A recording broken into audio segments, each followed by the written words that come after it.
तो DSSB assistant superintendent की vacancies अभी निकली हुई है। 16 सितंबर लास्ट डेट है, आप फॉर्म फिल कर सकते हैं। और दिल्ली रीजन की ये वैकेंसीज है, ग्रुप बी की पोस्ट है, तो बहुत अच्छी वैकेंसीज है और 93 टोटल वैकेंसीज इस बार आई हुई है। तो आज की वीडियो में हम जानेंगे कि आप असिस्टेंट सुपरिटेंडेंट कैसे बन सकते हैं, आपका एजुकेशन क्वालिफिकेशन क्या होना चाहिए, फिजिकल क्या होता है, मेडिकल प्रोसेस क्या होता है, पूरा सिलेक्शन प्रोसीजर एग्जामिनेशन से लेकर के आपका किस प्रकार से कट ऑफ बनती है, सारी चीजें आज की वीडियो में हम डिस्कस करेंगे। तो सबसे पहले तो अगर हम बात करते हैं वैकेंसीज की, तो टोटल 93 वैकेंसीज है। पोस्ट कोड है 32/25, 32/25, ये याद रखना, आगे काम आएगा।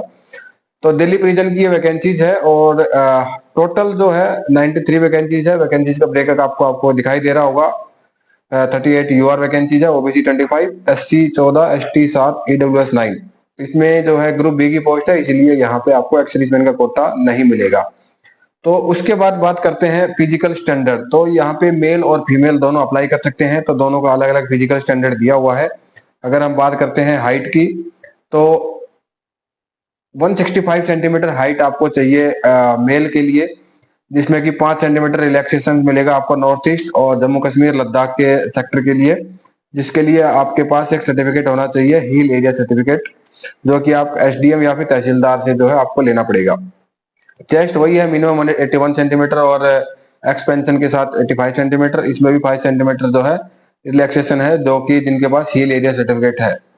उसके बाद फीमेल की बात करें तो आपका मिनिमम 157 सेंटीमीटर हाइट होना चाहिए। आपका यहाँ पे वही 5 सेंटीमीटर रिलैक्सेशन रहेगा।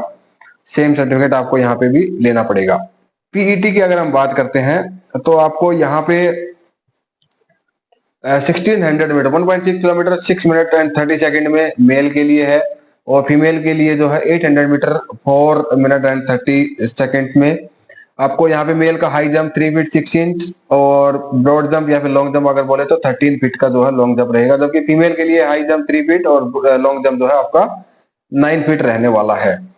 उसके बाद अगर हम बात करते हैं मेडिकल स्टैंडर्ड की, तो आपका जो है eye vision 6/6 better eye and 6/12 in the worse eye without glasses आपका होना चाहिए। The candidate should be free from colour blindness, मतलब आपका कलर ब्लाइंडनेस नहीं होना चाहिए। फ्लैट फुट है या का नोकनी है या फिर वेरिकोस वेन और स्किंट इन आईज, अगर ये सब है तो आप जो है मेडिकल में आउट किए जा सकते हैं। इसके अलावा आपका good mental and body health होना चाहिए, free from any physical defect.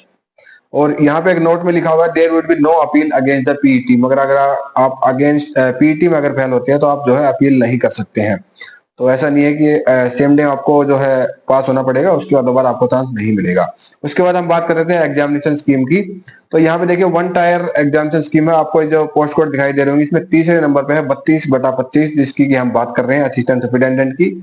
तो यहाँ पे आपका 2 घंटे का एग्जाम होगा, जिसमें 200 क्वेश्चन आएंगे 200 मार्क्स के, और जो सब्जेक्ट रहेंगे वो आपका देखिए जनरल अवेयरनेस, उसके बाद math, English, Hindi, reasoning. Total 5 subject रहेंगे, 40 मार्क्स ईच। 5 सब्जेक्ट के 40-40 मार्क्स के क्वेश्चन आएंगे, 200 क्वेश्चन टोटल, 200 मार्क्स 2 घंटे। और आपका जो नेगेटिव मार्किंग रहेगा वो दैट इज 1/4, 0.25 मार्क्स आपका कटेगा एक गलत क्वेश्चन पे। उसके बाद मोड ऑफ सिलेक्शन की अगर बात करें तो यहाँ पे आपका जो है ड्राफ्ट आंसर किया आएगा जैसे एग्जाम होगा उसके बाद में। बट यहाँ पे जो मेन इंपॉर्टेंट चीज देखने की है वो ये कि आपको मिनिमम कट ऑफ क्लियर करना पड़ेगा, जिसमें आपका जनरल ईडब्ल्यूएस का 40% है, ओबीसी दिल्ली ओबीसी, ठीक है। तो जो दिल्ली में ओबीसी है सिर्फ वही ओबीसी काउंट किए जाएंगे, अदर स्टेट के ओबीसी दिल्ली में जनरल में काउंट किए जाते हैं, अगर आपको नहीं पता हो तो वहां पे आपको 30% 35%, एससी एसटी पीएच और पीडब्ल्यूडी जो है आपको 30%। एक्स सर्विसमैन का कोटा यहाँ पे है नहीं, अगर होता तो आपको अलग से 5% रिलैक्सेशन मिलता आपकी इंडिविजुअल कैटेगरी में, यानी कि जनरल एक्स सर्विसमैन है तो आपको 35% मार्क्स जो है लेने पड़ते। उसके बाद एज रिलैक्सेशन की बात करें तो आपको यहाँ पे दिखाई दे रहा होगा 5 साल का एससी एसटी का है, ओबीसी का 3 साल, पीडब्ल्यूडी 10 साल, पीडब्ल्यूडी एससी एसटी 15 साल, पीडब्ल्यूडी ओबीसी जो है 13 साल, और एक्स सर्विसमैन का यहाँ पे period of military service plus 3 years, ठीक है। तो आप जो है अप्लाई कर सकते हैं। तो ये पूरी इन्फॉर्मेशन थी कैसे आप असिस्टेंट सुपरिटेंडेंट के लिए अप्लाई कर सकते हैं और पूरा सिलेक्शन प्रोसीजर क्या होता है स्टेप बाय स्टेप। इसमें सिर्फ टीयर 1 ही एग्जाम होता है, टीयर 2 एग्जाम नहीं होता है। सबसे पहले आपका टीयर 1 एग्जाम होगा, उसके बाद आपको फिजिकल के लिए बुलाया जाएगा एंड देन आपका मेडिकल होगा, और उसके बाद आपका फाइनल कट ऑफ आएगा। तो जैसे ही इसके एग्जाम स्टार्ट होते हैं तो हम एक वीडियो लेकर के आएंगे, जिसमें कि आप सेफ स्कोर क्या हो सकता है वो आपको बताया जाएगा। बाकी वैकेंसी बहुत ज्यादा है, अगर आपने अप्लाई नहीं किया तो अप्लाई कर सकते हो। 16 सितंबर लास्ट डेट है। तो आज की वीडियो में इतना ही था, मिलते हैं नेक्स्ट वीडियो में नई अपडेट के साथ। तब तक के लिए बाय बाय, टेक केयर, धन्यवाद।